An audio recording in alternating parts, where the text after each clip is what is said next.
manusia itu sendiri pada hakikatnya adalah makhluk rohani. Saudara pernah gak sih ngerasa kering rohani?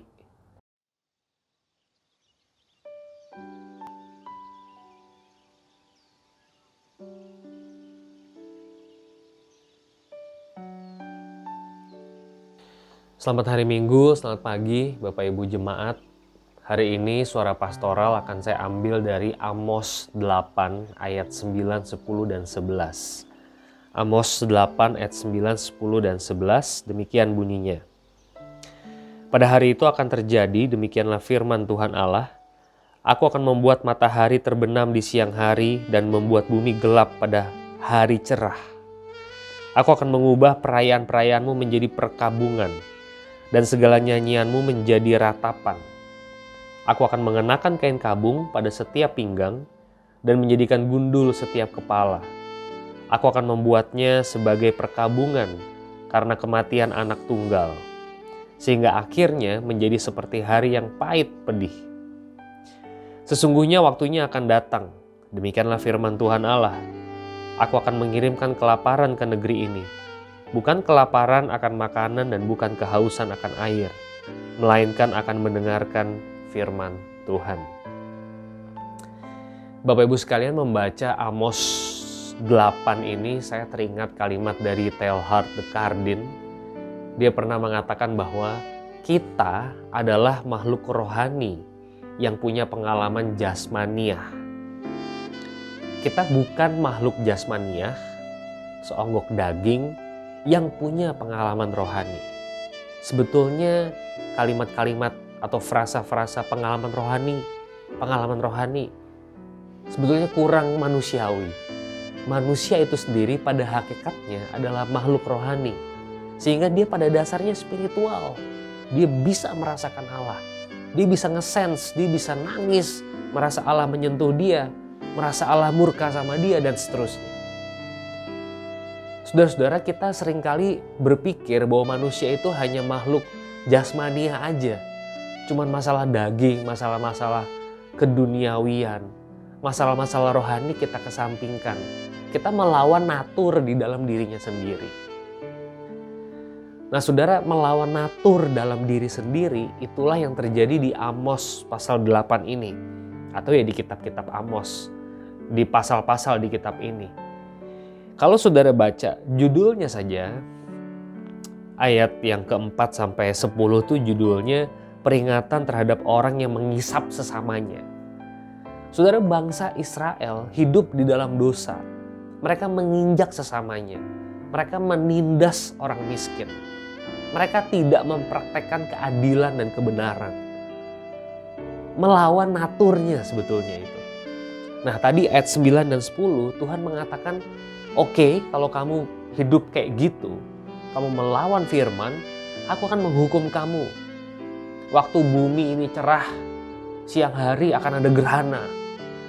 Gak asik kan saudara? Gak enak dan gak nyaman. Kok lagi siang hari kok bisa gelap?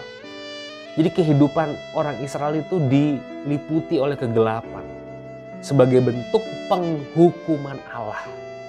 Kalau kamu gak menurut, upacara-upacara perayaan-perayaan akan jadi perkabungan semuanya. So perhatikan, kalau kamu tidak menurut, setiap upacara perayaan sukacita akan jadi perkabungan. Karena sebenarnya waktu kamu tersenyum, kamu sebenarnya sedang sangat-sangat berduka. Kamu tidak melakukan segala sesuatu sesuai dengan firman. Kalau kamu tidak melakukan segala sesuatu sesuai dengan firman, harusnya kamu itu berduka, bukan malah bersuka. Nah saudara, di puncak daripada murkanya Allah, Allah itu berfirman, sesungguhnya waktunya akan datang, demikianlah firman Tuhan, aku akan mengirimkan kelaparan ke negeri ini. Aku akan mengirimkan kelaparan ke negeri ini. Bukan kelaparan akan makanan, bukan kehausan akan air, melainkan akan mendengar firman Tuhan. Nah Tuhan mulai masuk itu ke esensi manusia. Supaya manusia itu sadar bahwa ia hidup membutuhkan firman Tuhan. Saudara merenungkan ini, saya ingat film Hollywood judulnya Book of Eli. Kalau saudara ingat yang main Denzel Washington. Film itu buat saya mengilustrasikan Amos 8 ayat 11. Orang yang haus dan lapar akan firman. Orang pada zaman itu kehausan, kelaparan. Si tokoh penjahatnya itu mencari buku. The book. Buku apa yang dicari? Buku yang dipegang sama Denzel Washington itu adalah firman Tuhan, Alkitab. Ya, di film itu diilustrasikan mereka baku hantam, saling membunuh untuk mendapatkan Alkitab ini. Saudara, kita harus menyadari bahwa manusia hidup tidak hanya dari roti, tapi juga dari firman. Jiwa kita yang terdalam itu ada ruang vakum yang harus diisi dengan firman, dengan Tuhan. Karena ruangan itu hanya cocok dengan Tuhan saja.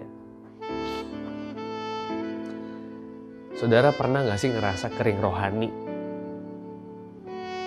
Kok rasanya saya kering ya?